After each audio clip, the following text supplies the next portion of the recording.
Olá, sejam todos muito bem-vindos ao Da Hora dessa quarta-feira. Hoje a gente vai abordar diversos temas com uma bancada de convidados especiais e tudo isso e muito mais você confere a partir de agora.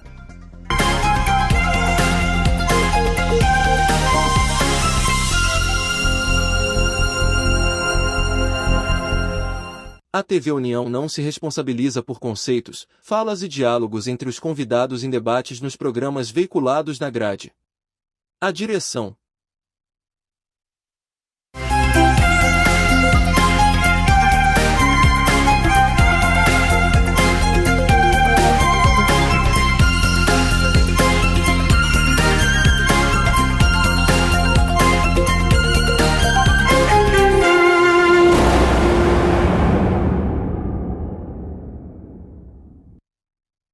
É isso, Da Hora dessa quarta-feira oficialmente começando. E claro, já vamos aqui mostrar nossa bancada mais do que qualificada. Primeiro com ela, Rochelle Rodão. Tudo bem, Rochelle? Tudo bem, Gabriel. Como é que você estava? Como é que você está? Me pegaram no flagra, guardando. Não, pode deixar o copo aqui. D'água tá aqui agora, você não batendo no copo. Foi mais pra frente. O casqueiro não tá aqui para bater na mesa e derramar o copo d'água, vai ficar aqui. E com ele, o hidratado, João Mota. É isso. Servindo de exemplo, melhor, né, Gabriel? uma pedra no caminho do que pedra nos rins, né? Rapaz, deixa eu lhe dizer, eu bebo pouca água. É sempre um prazer estar aqui na TV União e do lado desta brilhante jornalista, Rochelle, e do bola cheia do futebol cearense. Olha aí, ó. Quando fala de futebol, olha o sorriso dele de ponta a ponta. Fazia tempo que a gente não dividia a bancada, Fazia né? tempo que nós não Você tá dividimos a bancada. mesmo, Não, Gabriel, é porque eu entendo muito pouco de futebol. E você é o cara do futebol. Eu nem me meto. Agora, se você me convidar para falar de futebol no seu programa, eu não irei. Eu não entendo nada. Eu não entendo. A única coisa que eu desejava era que tanto Fortaleza como Ceará, como Ferroviário, todos estivessem na Série A do campeonato, né? Todos estivessem participando do Brasileirão. Quem sabe um dia, né? Quem sabe um dia, né? Era houvesse... importante para o nosso futebol. E outra, e que quem torce Fortaleza, e quem torce Ceará, e quem torce Ferroviário, não se degladiasse, não há motivo para isso. Né? Isso é muito parecido com a política.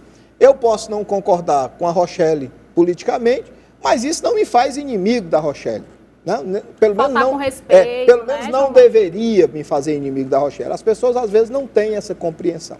É isso, e também falando em futebol, o que aconteceu ontem no jogo entre Brasil e Argentina foi algo assim, lamentável, né? Foi muito, aquela briga, eu posso dizer, eu sempre falo aqui na bancada do doutor Djalma que a civilização falhou, porque foi assim, um quebra. E são resquícios ainda da final da Libertadores de 15 dias atrás, que foi entre Boca Juniors, um time argentino, e o Fluminense, um time brasileiro. A gente teve muitas brigas entre torcedores, conflitos entre torcedores argentinos e a polícia. E ontem eu acho que eu não assisti, não vi. Que só continuou esse clima, mas aí também um erro de planejamento, né? Colocar num mesmo setor torcedores brasileiros e argentinos. Tem que ser separado, não dá. gente. Óbvio, a gente espera, no mundo ideal, que todos pudessem estar no mesmo setor e convivessem em harmonia, mas a gente sabe... Nem todo mundo tem civilizado. Nem todo mundo... Não é civilizado, não. Não é essa a expressão civilizada. Nem todo mundo tem o domínio sobre os seus sentimentos mais primitivos. Isso não os faz... Mais ou menos isso. Isso não os faz menos civilizados, mas os faz irresponsáveis por não saberem, por não compreenderem que o outro ganhou ou o outro perdeu e aceitar isso de uma maneira menos violenta. Questão da rivalidade mesmo. E foi no hino nacional, viu, João Mota? Foi na hora do hino nacional? Na hora do hino nacional. Rapaz, isso. Mas quem estava cantando não era a menina não, né? Não, era da Argentina o hino. Era no hino da Argentina. No hino nacional da Argentina. Você já imaginou, quem era a cantora que cantou o hino nacional errado? Ah, Ludmilla? Você já imaginou a Ludmilla cantando o hino nacional argentino? Eu ia dar razão a quem estivesse brigando. Eu disse, não, é isso mesmo, tinha que estar se matando mesmo, porque foi uma agressão naquele dia ao hino nacional brasileiro. Mas, enfim, é uma lástima, é uma pena. A gente brinca, mas, logicamente, lamenta e lamenta muito. É isso, e a gente começa falando que duas mulheres que se beijavam na praça de alimentação do Shopping Multicenter em Niterói, no Rio, foram abordadas por um segurança que exigiu que elas respeitassem o local. Segundo relatos, o segurança afirmou durante a abordagem que lá se tratava de um local de família. E eu não tenho medo de você! De nenhum de vocês! Mostra o meu nome agora! Você não vai mostrar quando eu vou chamar a polícia! Seu debochado! Seu homofóbico!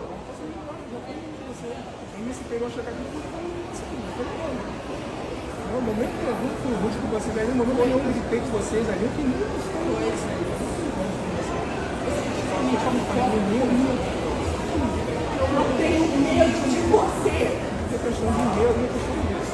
Se fosse um casal hétero que tivesse ali, você não ia fazer nada! Você é homofóbico!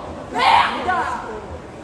Filma mesmo, filma mesmo. Pode filmar, você é homofóbico!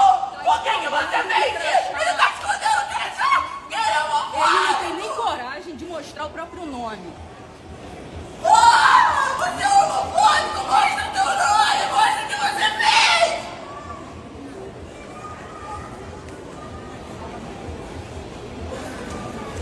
Covarde. Você é um covarde! Você é! Mostra quem você é. Tá com medo? Tá com medo de Você tá parar com medo de perder teu emprego! Tá! chegar na encolha? Maltrato? Isso aí, João Malta, repercutiu bastante essa situação. Foi no dia da consciência negra até, né, segunda-feira.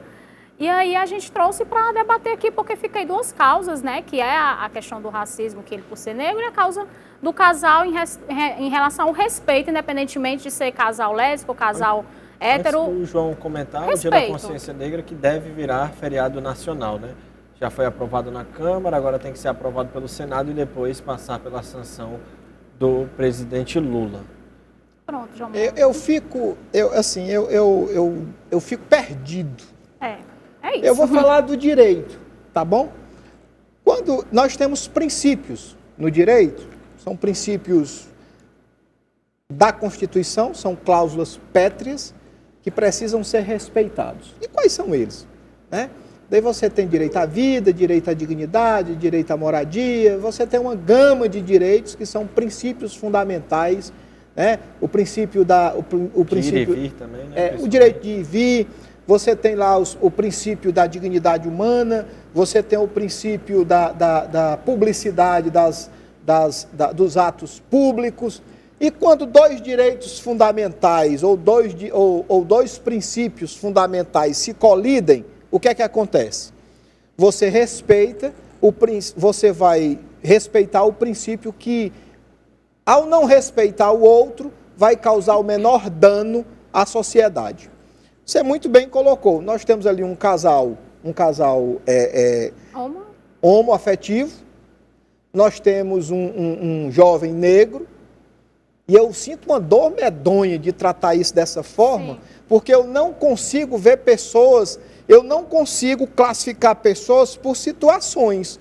Eu vi ali 3 cidadãos brasileiros, 3 pessoas brigando. Eu consigo ver assim.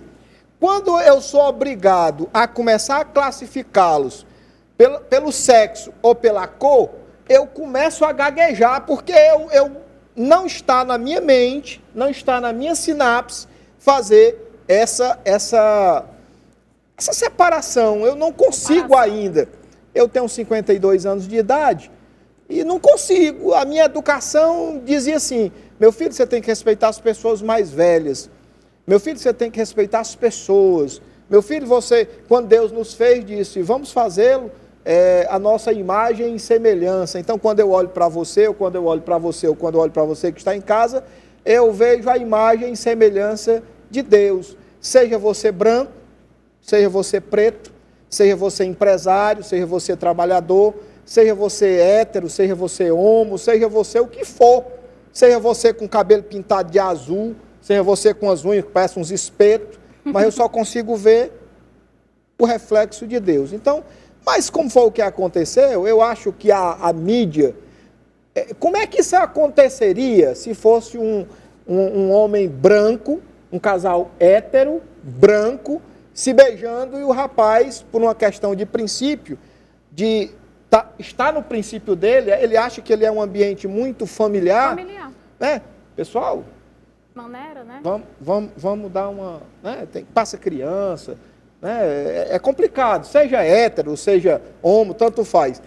E o casal hétero tivesse partido para cima dele, reclamando daquela forma, com aquela falta de equilíbrio emocional, qual seria a chamada da grande mídia? No dia da consciência negra, um homem e uma mulher branca quase batem num homem negro, num jovem negro. Não seria não esse o chamado? Como os dois princípios, a defesa do negro, que eu não vejo nenhum problema com isso, acho que todos deveriam ser defendidos, negros ou brancos, direito para todos, deveria ser assim. Como tem lá um homem negro sendo praticamente espancado por um casal homossexual, aí ninguém comentou com a acidez que deveria ter comentado.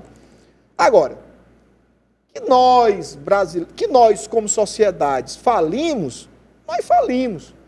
Independentemente de um rapaz ser negro, ou o casal ser homo ou hétero, não há necessidade, nós tínhamos acabado de falar sobre as torcidas organizadas, não há necessidade. Né? Primeiro, elas deveriam ter percebido, realmente, não é um local de estar lá um casal abraçado, ninguém se língua vai, língua vem. E se você realmente se sente prejudicado, você tem que procurar o superior dele e tratar. Meu amigo, eu estava ali agarrado com aquela menina, sendo eu homem ou sendo eu uma mulher, o guarda foi lá e disse que não era um ambiente. Que eu, pessoalmente, acho que não é. Mas não partir para cima da pessoa. Mas não partir para cima da pessoa, fosse ele negro, fosse ele branco, fosse ele também hétero, seja ele homo, não interessa. Não interessa. A questão é que nós temos que passar a ter respeito pelas... Olha, quando você tiver... Existe uma expressão bíblica que diz assim, você pega a Bíblia toda, sabe? E faz uma leitura dela e você vai ver que ela resume-se a dois princípios. Amarás o Senhor teu Deus de todo o teu coração, de todo o teu entendimento, de todo o teu espírito, e o próximo como a ti mesmo. Se você ama o próximo como você ama a si mesmo, você tem respeito pelo próximo. Você não agride o próximo, nem com palavras, nem com pensamentos, nem com atos. Por quê? Eu não quero ser agredido assim. Eu não quero que você me agrida com palavras, eu não quero que você me agrida com atitudes, né? Com pensamentos, eu não quero que você seja preconceituoso comigo, eu não quero, por conta da minha condição sexual, da minha escolha, ou seja lá o que for, eu não quero ferir você. Eu vejo às vezes algumas frases das pessoas que militam nessa questão da homossexualidade, assim, nós temos que destruir esta família patriarcal. Olha o feminismo. Para quê? Aí o feminismo. Por quê? Por que você não consegue conviver com a família patriarcal e cria o que você acha que pode ser uma família aos seus moldes? Até porque esse ser que nos criou, para aqueles que acreditam na criação, ele nos deu uma coisa chamada livre-arbítrio. Você faz o que você quer. Logicamente, tudo que eu faço tem uma consequência. Você vai lá na física, toda ação tem uma reação contrária e com a mesma força. É uma escolha. O que nós não podemos é viver nessa guerra, sabe? Eu acho que essa guerra não faz bem à sociedade, não facilita a vida de ninguém. E se as pessoas se sentem, de alguma maneira, frustradas por conta de questões de preconceito, quanto mais isso acontece, maior aumenta o preconceito. Mais aumenta a sua revolta, às vezes como cristão, ou a comunidade negra revoltada porque as mulheres agrediram um cidadão negro, a comunidade LGBTQIA+, não sei o que lá, revoltada porque foi cesseada do direito que tem de estar aos beijos e aos abraços dentro de um shopping, os cristãos revoltados porque tudo isso está acontecendo, os budistas da sua maneira, os ateus da sua maneira. Essa guerra não leva a canto nenhum. É isso. E você Não falou leva a em canto nenhum. relação a essa questão mesmo de dar munição para que as pessoas falem, a gente vai ver agora que na Universidade Pública, na Bahia, tem dança erótica de uma travesti em sala de aula. Vai chegar gente pra cá. E aí? Pede pro maloca dar morro na sua costela. É só uma brincadeira, diga, vai machucar ela. Chama a travesti, que vai dar babado. Chama o Elipe, que vai dar babado. Vai dar certo esse novinho, do treme o bumbum colado. Para na posição, colado. Para na posição.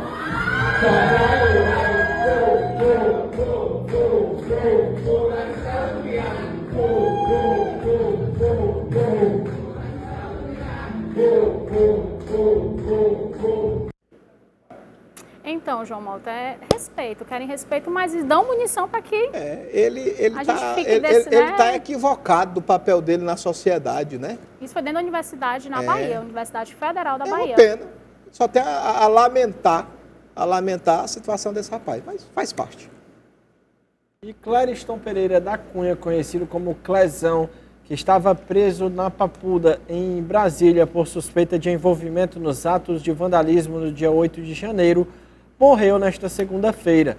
Ele deixa a esposa e 2 filhas. O empresário era irmão do vereador Cristiano Pereira da Cunha, do município de Feira da Mata, no oeste da Bahia.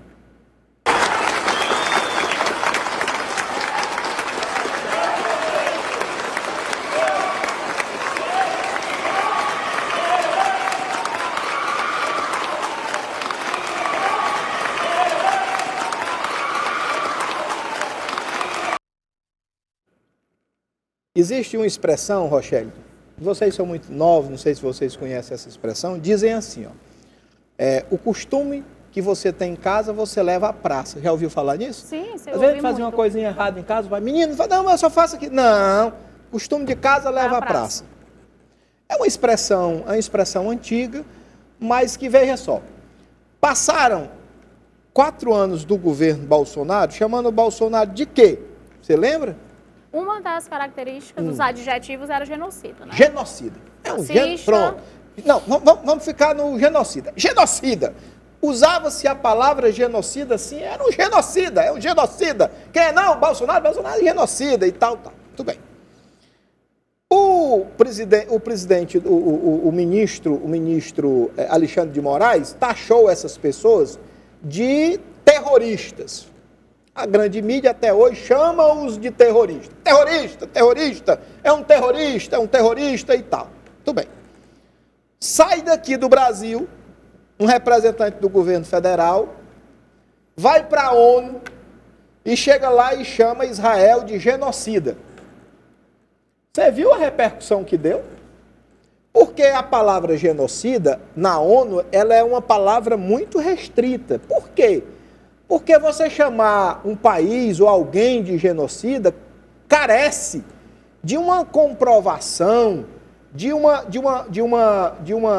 como é que eu vou chamar? No original da palavra, o que significa realmente. Genocida é aquela pessoa que tem o interesse de destruir um povo, uma nação, uma etnia. Isso, isso é genocídio. Eu quero destruir. Eu quero acabar, eu quero dizimar. Como Hitler fez, nazismo, Pronto, genocídio. eu quero dizimar essa nação, ou eu quero dizimar esse povo, ou eu quero dizimá-lo. Assim como Hitler, como você muito bem disse, fez. Vou dizimar o povo judeu, né? Vou dizimar os negros no mundo. Não quero mais pessoas negras, ou não quero mais pessoas brancas, ou vou dizimar os coreanos, eu não gosto dos coreanos, vou dizimá-los, vou trabalhar para dizimá-los. Isso é um genocida. Sim. Daí ele foi lá e disse, olha, é porque Israel está praticando um genocídio contra o povo palestino. A ONU caiu, rapaz, para usar essa palavra tem que existir primeiramente uma investigação profunda do que é que está acontecendo lá, para saber se verdadeiramente é esse o sentimento do povo israelense com relação ao povo palestino. A princípio se vê que o povo, não o povo palestino, vou corrigir. A princípio se vê que o Hamas, o grupo dentro que da o Palestina. Hamas quer destruir o povo israelense. Muito bem. Mesma coisa aí. Voltou com o rabinho entre as pernas para o Brasil, porque foi lá acostumado a chamar o Bolsonaro de genocida aqui assim. Não, é um genocida, é genocida. Irresponsavelmente, foi fazer a mesma coisa lá, levou um pito, voltou para cá com o rabinho entre as pernas. Aqui tem o nosso Alexandre de Moraes, que banalizou a expressão terrorista. A gente vai já falar dele. Terrorista. Um bocado de velha, um bocado de véi, um bocado de besta, armado de pau, quebraram um bocado de vidraça, rasgaram umas cadeiras, alguns nem pau tinha, cabo de vassoura. São terroristas. Terrorista é o Hamas. Que eles, inclusive, têm a maior dificuldade de chamar de terrorista, viu? Para chamar o Hamas de terrorista foi uma guerra. Mais um bocado de besta que invadiram o espelho d'água do Congresso Nacional, quebraram as vidraças, derrubaram os relógios, coisas materiais que são os terroristas perigosos. A pergunta é, houve morte? E colocaram... Não houve morte. E assim, daí você vai para o Código de Processo Penal. Se você respeitar o Código de Processo Penal na sua íntegra, se você respeitar o arcabouço jurídico brasileiro, não era para nem terem sido presos. Mas o ministro Alexandre de Moraes jogou a capa do Zorro no ombro, pegou a espada flamejante da justiça e implementou no Brasil o Código de Processo Penal do Alexandre de Moraes. Deu no que deu. Não existia fundamentação não existe fundamentação. Não existe fundamentação para eles terem sido presos preventivamente. Ponto 1. Não era o Alexandre de Moraes que era para estar julgando isso. Não era o Supremo Tribunal Federal. Ele avocou para ele e ficou com isso na mão. E o Senado sem fazer nada, né? Senado, agora não, mas Senado calado por quê? Porque todo mundo lá no Senado Federal tem um rabinho preso em algum... No Supremo. Todo mundo ali responde um processo em algum canto. Resolveram ficar calados. Primeiro que não era para essas pessoas terem sido presas preventivamente. Segundo, se tivessem sido... continuou temporariamente, né? Continuou 10 temporariamente. meses. Não era, mesmo assim, com o pedido de liberdade provisória, já era para todos terem sido liberados.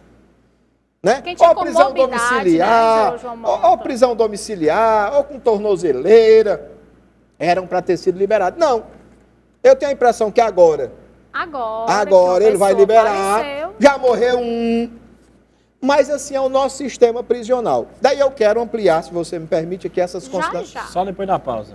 Depois da pausa eu vou ampliar. Vamos voltar com o mesmo assunto que eu quero trazer para cá regionalmente o que está acontecendo no sistema prisional. A gente vai precisar fazer agora um rápido intervalo, mas já nós estamos de volta.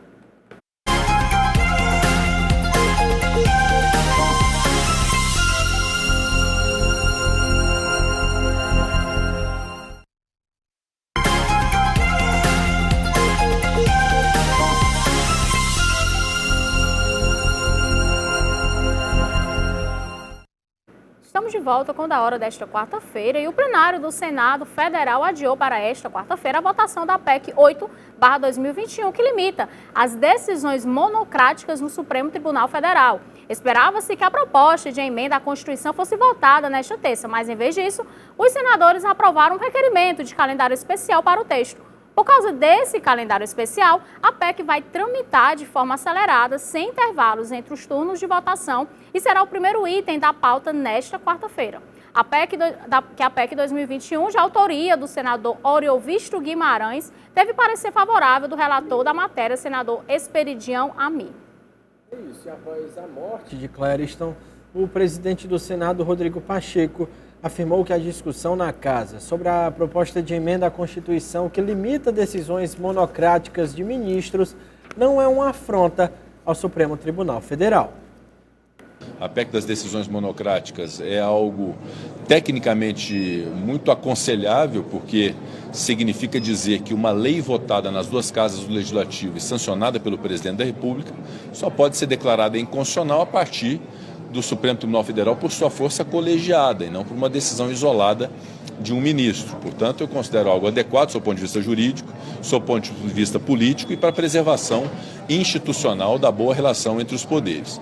Nós vamos submeter à apreciação do plenário. O relator, senador Esperidião Amin, ainda avalia se é possível decotar alguns institutos que ali estão contidos, sobretudo relativamente ao pedido de vista, porque isso já está contemplado no regimento do Supremo Tribunal Federal, poderia ser desnecessário, eventualmente, numa emenda constitucional. Mas a essência da PEC, que é a limitação das decisões monocráticas em determinados casos, essa, obviamente, haverá de prevalecer e vai ser submetida a voto no Senado.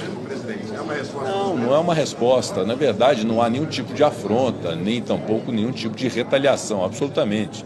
Eu sempre fui um profundo defensor da institucionalidade, da boa relação entre os poderes, um defensor do poder judiciário e da sua importância para a democracia. O que nós estamos buscando fazer no Congresso Nacional é o aprimoramento da legislação e o aprimoramento da Constituição Federal, justamente para poder garantir que os poderes funcionem bem. É isso. Um dia eu ainda vou conseguir falar bonito assim para dizer assim, Lucidez. tá bom. Sabe? O cara fala bonito, né? Para dizer assim, Supremo, chega, tá bom. Hã? Em todas as cortes constitucionais do mundo, os ministros, né? Os ministros dessas cortes são pessoas que você mal sabe quem são. Porque só chega lá questões constitucionais. Aqui os ministros do Supremo são verdadeiros articuladores políticos. Né? Um diz perdeu o Mané, vencemos o bolsonarismo. O outro diz vencemos o bolsonarismo. O outro fala que. Qual foi a outra expressão? Eleição não se perde, se toma. Eleição não se perde, se toma.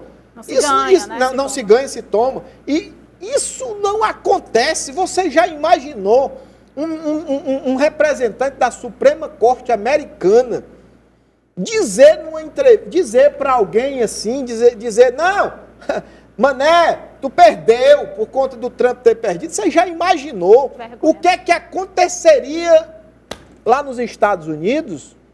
Aqui não. Aqui dizem que você acorda de manhã, né? Daí diz assim, Senhor meu Deus, meu Pai, me protege hoje e tal. O ministro do Supremo abre a porta e diz, e aí, colega, como é que tu tá? Porque eles se acham deuses. E outra coisa, você recorre... Eu sou advogado, mas eu vou lhe perguntar, recorre-se a quem? Quando eles decidem algo? Não tem mais. A ninguém, meu amigo. São eles. E a política entrou no Supremo Tribunal Federal. E diz a boa prática jurídica que quando a política entra pela porta de um magistrado, a justiça abre a porta dos fundos, e mete o pé na carreira. Agora eu queria voltar à morte do rapaz que faleceu lá na Papuda, porque recentemente aqui em Fortaleza, no dia de sábado, eu estava em casa, toca meu telefone, era um familiar de um preso que estava na CPPL 2. Doutor, isso num sábado, doutor, pelo amor de Deus, me ajude. Eu fui fazer uma visita ao meu filho. Quando cheguei lá na CPPL 2, tive a informação que ele já tinha morrido há 3 dias. 3 dias. Uma pessoa que está sob a tutela do Estado morre. Não, e de que morreu? Não, ele se suicidou. Pegou, ele estava com problemas psicológicos, foi encaminhado para o hospital voltou, daí disse que era para colocar ele, disse que os presos fizeram lá uma algazarra, pedindo que não colocasse ele na cela sozinho, deixasse com eles, porque eles cuidavam dele, evitavam ele fazer uma besteira, colocaram ele lá, o que eles chamam, na tranca, só de calça, só de cueca, ele pegou a cueca, puxou, pendurou em um canto e se suicidou. Na quinta-feira, passou quinta, sexta, no sábado, quando a família foi visitar, segundo a família, ainda brincaram com eles. Procura ele em tal canto, vê se ele está em tal lugar, até que alguém chegou e disse, não faça isso não, vamos aqui, olha, ele morreu. Foi o corpo hoje de madrugada para o IML. Por que não avisaram? Por que não avisaram para a família? Tem um telefone dos familiares, alô? Podia ser a horário que fosse, o assistente social, o diretor da CPPL, alô, olha, vem até a CPPL, aconteceu aqui um problema, você tem que vir aqui, pronto, tão humano. Daí você diz assim, mas é um bandido.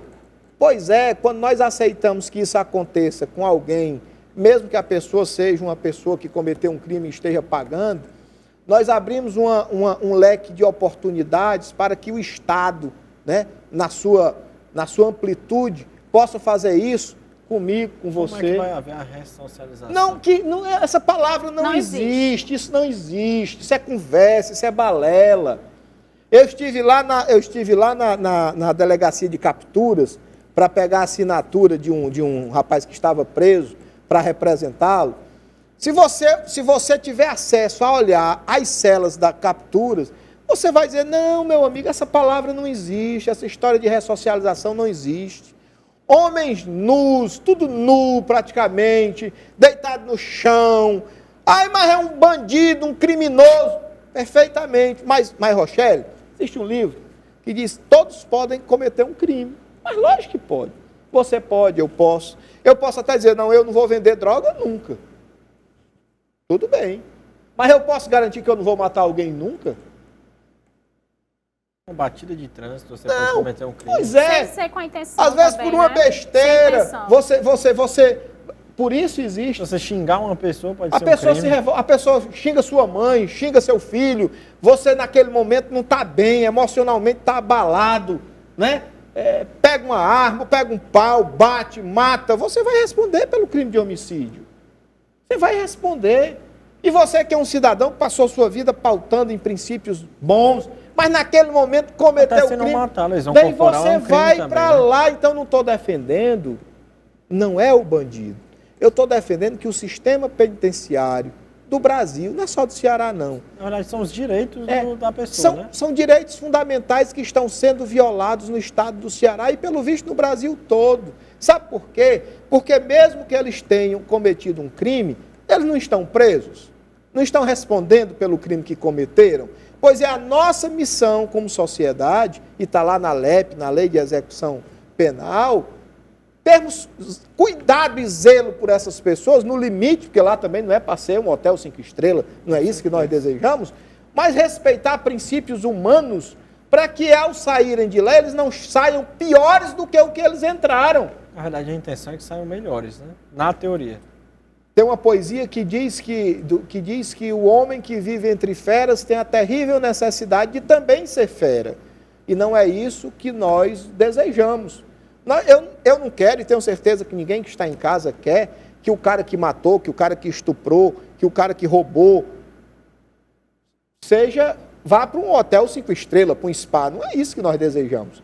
Mas que existe uma estrutura prisional que o distancie da sociedade conforme a pena que lhe foi imputada, mas que durante esse período ele tenha direito a ser ressocializado, eu acho que isso é o mínimo que nós, até porque são pessoas como nós.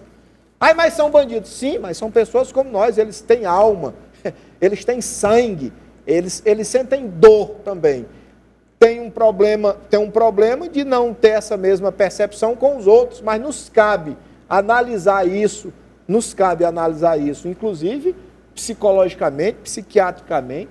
Não, mas é porque não tem jeito, ele não está... Pois é, se não tem jeito, o psiquiatra tem que dizer qual é o problema dele, se tem tratamento, se não tem que ficar acautelado o resto da vida no hospital psiquiátrico. Muito bem, ok. Não, dá para ressocializar. É uma pessoa que cometeu um crime, mas percebemos que lá ele buscou uma religião, percebemos que lá ele buscou uma profissão, percebemos que lá ele melhorou. Pô, beleza, vai passar o quê? 8 anos preso, 10 anos? Maravilha. E quando sair? Não, quando sair, será reintegrado à sociedade. Passará novamente a ser um cidadão de bem. Mas do jeito que está, não pode ficar, senhores. Não pode ficar. E o nosso sistema prisional não ajuda em absolutamente nada. Isso, e continuando falando, né, em relação à justiça, levantamento da coluna Cláudio Humberto, do Diário do Poder, os ministros do Supremo Tribunal Federal, Alexandre de Moraes e Luiz Roberto Barroso, estão no topo da lista de pedidos de impeachment no Senado, com 22 e 17 solicitações, respectivamente. O terceiro lugar é ocupado pelo ministro Gilmar Mendes, que acumula 6 pedidos, seguido por Carmen Lúcia, com 4. Todos esses pedidos aguardam decisão de Rodrigo Pacheco, presidente do Senado, a quem cabe a responsabilidade de determinar se os requerimentos serão ou não encaminhados. Com a alteração de postura de Pacheco em relação ao STF, notadamente pela PEC que limita decisões monocráticas, a expectativa é de que processos de impeachment possam sair da inércia, observa Cláudio Humberto. Será que dessa vez vai sair da inércia? E nem acho que a mudança dessa lei vai mudar nada. E vou explicar por quê. O que é a decisão... Não, mas não veio, veja só. A gente está vendo uma votação, a gente está acreditando que vai limitar. Eu vou lhe mostrar como... Vai limitar, sim, os poderes deles. Deles, não. Dele, né? Dele. Certo. Meu, individual. Chegou... Com licença. Do Alexandre de Chegou Moraes, uma ação para mim, ministro. Eu não posso monocraticamente, nos casos que a lei for declarar, sim, tomar certas decisões. Sim. Eu tenho que mandar para o pleno, para a Câmara. Né? A pergunta é, eles não estão unidos, não? Um dia desse você viu, no dia que a ministra saiu, que falou de todos eles, da união de todos eles, não vai mudar nada, não.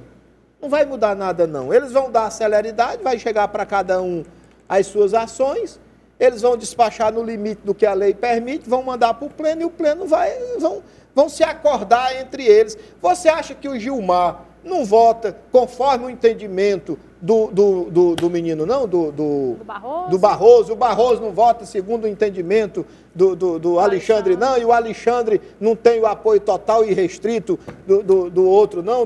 Da ministra. Muda nada. Tudo em casa. Tudo em casa. O que precisava ser feito era que os nossos ministros, né, tivessem a consciência de quem eles são, resgatasse a essência do Supremo Tribunal Federal. Federal. Essa votação hoje vai ser Você quer ver uma pessoa? Tempo, você quer ver uma pessoa que tem me causado surpresa? O Zanin. Sim. O Zanin, não sei se é porque quem milita aqui nessa área da advocacia vê todo dia o sofrimento de todo mundo, as ilegalidades, as dificuldades, as coisas, então ele está agindo lá rigorosamente dentro dos princípios legais, que muitas vezes ele foi vítima também, né? Muitas vezes ele também foi vítima da autoridade do juiz, do delegado, do ministro, cessear a defesa dele de maneira horripilante. A palavra certa é essa. Mas tá me surpreendendo. Me surpreendendo. É verdade. Falando em juízes, hein, Gabriel? É isso. O Conselho aprovou folga a cada 3 dias para juízes. A medida vale para magistrados federais de primeira e segunda instância que acumularem funções. Há a opção de um pagamento proporcional. Caso não, queira folga. O que é que você acha, João Mota? Porque a justiça já é rápida, né? A gente já tem uma justiça rápida. E aí, com folga aí de cada 3 dias... Eu vou lhe dar aqui... eu vou lhe dar aqui 2 situações que eu estou vivendo. É muito difícil você falar do judiciário e, no meu caso específico, quando eu falo, eu pago caro por isso. Eu pago caro por isso, porque ninguém quer falar do magistrado que está com o seu processo na mão. Não é verdade? Você quer que ande, né? Você quer, ninguém vai. Daí o magistrado, olha, rapaz, o João Mota, rapaz, tá ali falando mal, dizendo que, como é que pode, rapaz? Mas partindo do princípio que eu não estou nem aí para isso, verdade. Partindo do princípio que eu não estou nem aí para isso, eu quero dizer o seguinte, nós temos magistrados que são extremamente dedicados. Sim. Como nós temos policiais militares que são extremamente dedicados, como nós temos médicos, como nós temos jornalistas, como nós temos advogados, assim como nós temos magistrados que não estão nem aí para nada. Para nada. Você tem ideia? Eu contei aqui um fato de uma criança lá de Itarema, que eu estava numa briga com o magistrado, porque o magistrado não atuava no caso, eu fazia a ele o pedido de manifestação dele, ele não se manifestava, mandou arquivar um processo onde uma criança precisa de um medicamento. Graças ao meu bom Deus, ele foi transferido para outra comarca, que Deus o coloque o mais distante possível. Bote ele lá em Jati, não vou desejar isso para o povo de Jati, não. Mas, enfim, chegou agora um magistrado que olhou e disse assim, não, calma, eu vou reconsiderar a decisão do meu colega anteriormente, vou manter a decisão aqui do tratamento médico dessa criança, e de pronto já pediu que eu me manifestasse nos autos, dizendo qual o tratamento que essa criança precisa. Daí você diz, é porque é um juiz humano, é um juiz bonzinho? Não, é não. É porque é um juiz que pegou a lei, olhou e disse, não, é obrigação do Estado dar tratamento médico às pessoas. Está na lei, né? Está na lei. Agora o outro, doido para chalerar o governo, acho que para vir aqui mais para perto aqui da capital, né? Estava prejudicando a criança. Então, assim, alguns merecem essas folgas, outros não. E a Rochelle está só fazendo assim para mim, ó. É que a gente precisa fazer agora um rápido intervalo, mas já nós estamos de volta. Rapidinho.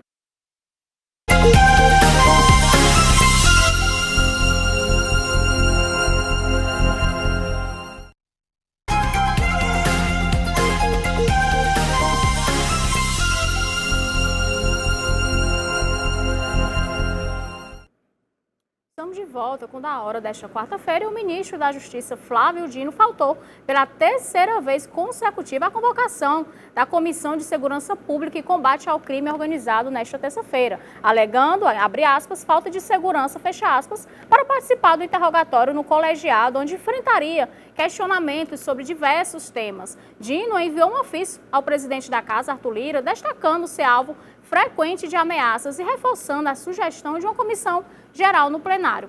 Diante dessa terceira ausência, o presidente do colegiado, deputado Sanderson, anunciou que denunciará Flávio Dino à Procuradoria-Geral da República para que responda por crime de responsabilidade no Supremo Tribunal Federal. Conforme estabelece a lei do impeachment, a Câmara dos Deputados, o Senado Federal ou suas comissões podem convocar ministros e a ausência não justificada pode configurar crime de responsabilidade. Então, 3 vezes que ele não vai. Você já imaginou? Ele está com medo de ir na Câmara Federal prestar esclarecimento, porque ele diz que o local não tem segurança.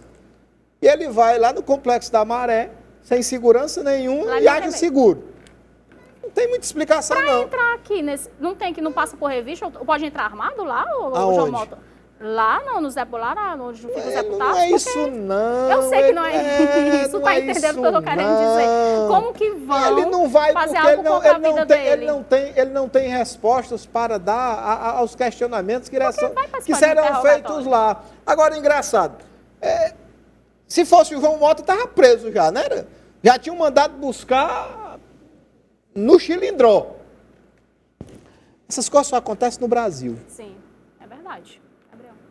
E a Associação Brasileira de Jornalismo Investigativo divulgou uma nota nesta terça-feira condenando os ataques sofridos pelos jornalistas do Estadão após a publicação de uma reportagem revelando a visita ao Ministério da Justiça de presidente de uma ONG ligada ao Comando Vermelho do Amazonas. Como revelou o jornal, Luciane Barbosa Farias foi recebida por 2 secretários da pasta do ministro Flávio Dino. Uma onda de ataques nas redes sociais mirou na jornalista Andresa Matais, editora executiva de política e chefe da sucursal do Estadão em Brasília. Os repórteres André Schauders e Tássio Lohan, autores da reportagem, também foram atacados. Abre aspas.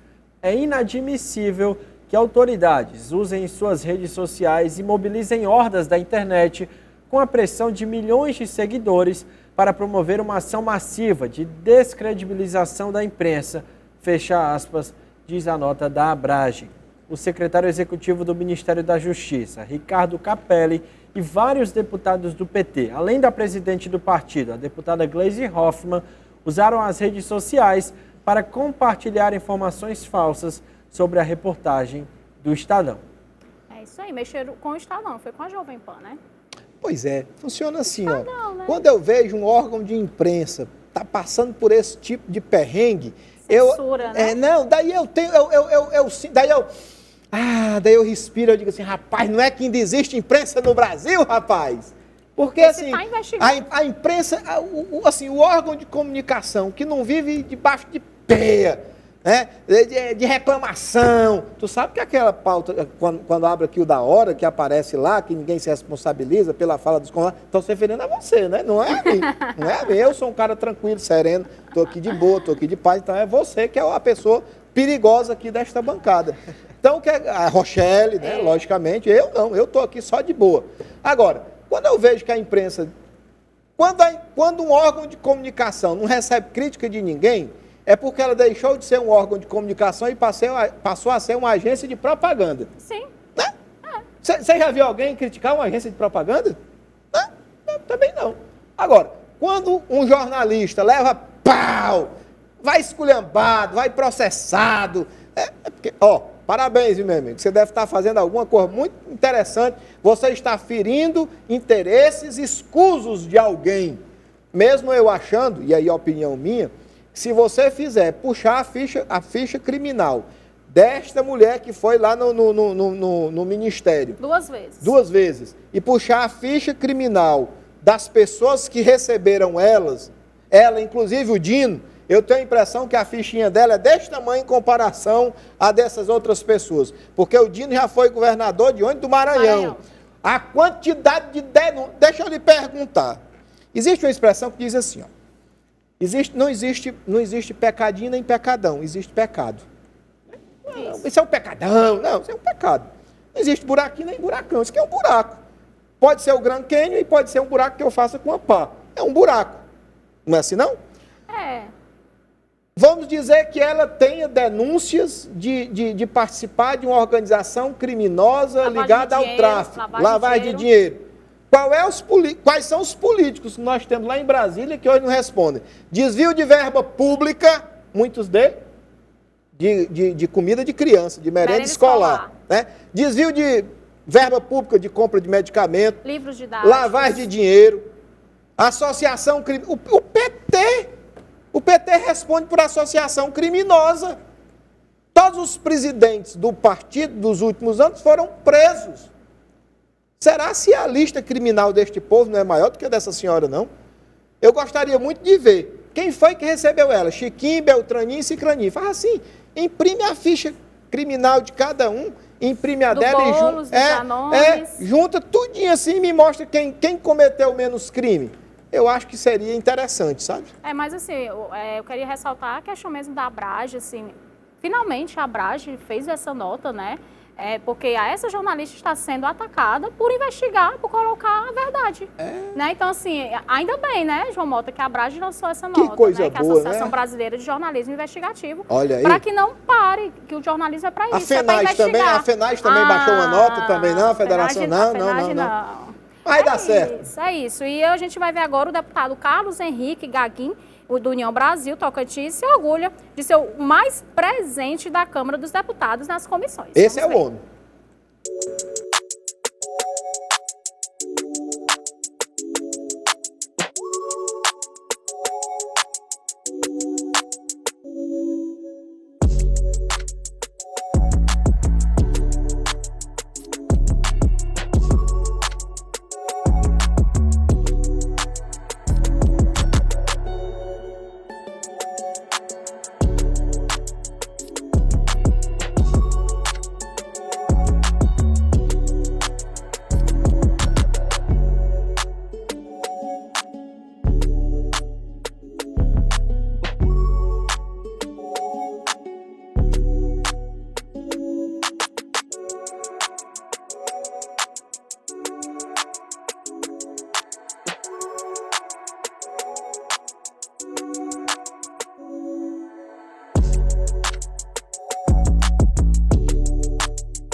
Eu queria dizer que essa investigação também foi do Estadão.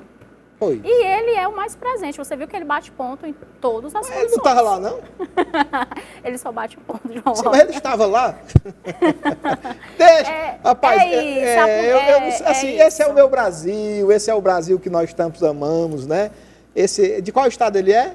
Deixa eu ver aqui o estado, que eu não tenho aqui. De onde ele for? Tocantins. Tocantins. Olha aí, pessoal, Tocantins. Tamanho da esperteza do deputado de vocês. Faz parte. Vamos ver se o povo acorda. Será que vota nele? Não, acorda não. Próxima eleição, elege ele de novo. Ele ganha, sabe por quê, Rochelle? Porque ele não vai ter voto nas mesmas cidades que ele teve antes.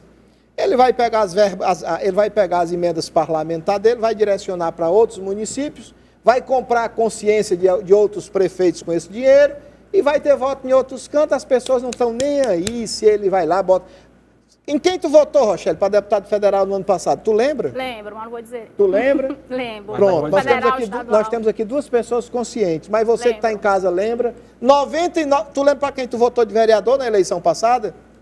Lembro. Tu lembra também? Pronto, pessoas conscientes, mas 99% das pessoas... Vou buscar lá longe, porque quase que eu não lembrava. Pois é, 99% das pessoas não sabem. Sabe por quê? Muitas vezes vota porque um amigo pediu, porque a liderança pediu, porque o prefeito era o candidato do prefeito, porque o prefeito foi lá na casinha dela e disse, olha, deixa eu dizer, comadre, hoje, aquele botijão de gás chega hoje, viu? A cesta básica. A cesta básica chega. Quando eu preciso de uma pipa d'água, quem manda deixar o prefeito. Então, quando o prefeito aparece lá, olha, nós temos que eleger aqui o nosso deputado, que é ele que vai trazer verba para cá, daí eu voto. Aquela consulta em Fortaleza, é um carro para lhe levar, assim, né? a política no Brasil é feita no toma lá, da cá. Da forma que é a eleição dele, é a forma como ele age lá. Ele vive por lá também, no toma lá, da cá, negociando as coisas. É assim que nosso povo deseja, vivamos assim. É isso, João Mota, nosso programa está chegando ao fim, que pena, né? Passou tão rápido. Rapaz, na sexta-feira passada eu declamei aqui uma poesia que todo mundo gostou. Foi. Daí eu me lembrei de uma poesia bem curtinha. A gente tem vídeos aqui chegando no nosso WhatsApp de pessoas que filmaram você declamando o poema. Mas, que João rapaz, Mota... E tem outra? Tem. Na sexta-feira, vou fazer o seguinte, ó. Na sexta-feira eu vou declamar uma poesia. Põe aí, Elana, a música. Na sexta-feira aqui eu vou declamar uma poesia, Passárgada, de Manuel Bandeira. Acho linda essa poesia. Passárgada, vou-me embora para Passárgada, mas só sexta-feira. Hoje eu me lembrei que houve a eleição lá na Argentina. E parece que o Lula ainda não falou com o presidente eleito da Argentina. Diz que o Miller tem que pedir desculpas. Tem que pedir desculpas, perfeito. Ele mentiu em alguma coisa que ele falou, mas tudo bem, vamos pedir desculpa. Dizem que uma vez eles se encontraram, daí o Lula olhou para ele e disse assim, eu sou o Tiranaboia, besouro do Piauí, onde sento meu ferrão, veio a madeira falir. Daí disse que o presidente da Argentina olhou para ele e disse, não, tu não é o Tiranaboia, nem vieste do Piauí, tu és o rola bosta, besouro mesmo daqui. Essa é a poesia de hoje. Mas sexta-feira rola Passárgada de Manuel Bandeira. E é bem grandinho, viu, pai Bandeira? Eu vou precisar de 1 minuto e meio, mais ou menos. Pronto. Suas considerações finais, João Mota. Um abraço a todos, agradecer mais uma vez o convite. É sempre muito honroso estar aqui nessa bancada, perto de 2 jovens, perto de pessoas que têm compromisso com a comunicação, perto de pessoas que têm entendimento de como funciona a boa comunicação. Parabenizar, reverenciar meu amigo Walter Bardavil, meu amigo Bardavil. O Bardavil é um monstro nessa emissora de televisão. Porque se não fosse o Bardavil, isso aqui não existiria. Nenhuma outra emissora de televisão do estado do Ceará dá a oportunidade de se tratar as questões políticas do Brasil e regionais com a transparência, com a liberdade que o senhor Bardavil nos permite. Bardavil, meu irmão, meu abraço, meus parabéns. Lamento muito você ainda não ter sido eleito senador pelo estado do Ceará. Mas quem sabe agora na próxima eleição, né? É isso. Obrigada, João Mota. Gabriel? É isso, queria agradecer a sua presença. João Mota dizer que é muito bom de voltar a dividir o homem da bola cheio no estado do Ceará. Obrigado, Rochelle. E agradecer principalmente a quem nos assiste, a nossa audiência. Tem alôs? Tem alôs aqui hoje, Gabriel, para Valdira, Ironildo do Eusébio, Jaziel Lourenço Maracanaú, Raimundo Benfica, Maria do Céu Balbino, Rolando Outro do Acre, Ricardo Bairro Colônia, Estevão do Montese, Sérgio do Psi, Cristiano Nobre Maracanaú, Cicinho de Paraíba, que assiste o programa em Brasília. E um alô para a comunidade Rosalinda. Pediram para a gente mandar um alô para toda a comunidade. É isso, quero agradecer a sua audiência, dizer que amanhã nos encontramos aqui no mesmo horário. Você fica agora com o programa Ferreira Aragão e logo após Esporte União com ele, Gabriel Viana. Até amanhã.